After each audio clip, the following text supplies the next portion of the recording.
Aid agencies are calling for more support from international donors to try and mitigate the devastation brought about by flooding in parts of South Sudan. In areas around Bentiu town in the north of the country, authorities say relentless flooding has left more than 90% of the population of the entire state homeless and their livelihoods washed away. CGTN's Patrick Oyet reports from Bentiu. More people keep arriving in Bentiu town from villages overrun by floods. Their homes have been washed away.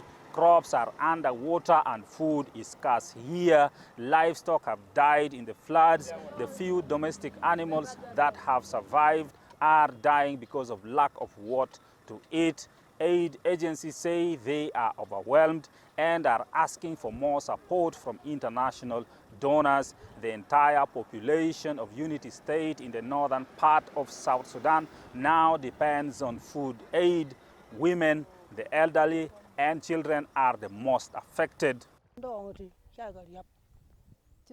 We are suffering. We have nothing now. We used to have farms in this place. We used to have enough food, but we are now surrounded by water. We only have little goods coming here by canoes.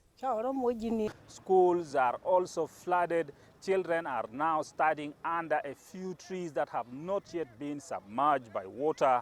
I hope that children have to continue with their study regardless of the situation that they are in. Even though if they are in the middle of this crisis, children have to go to school. They have to have access to continue with their learning.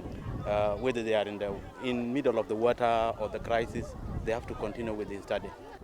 The UN says more than 2 million people may not have access to basic health services. 200,000 women and children already acutely malnourished will be at further risk. Patrick Oyet, CGTN, Bentiu, South Sudan.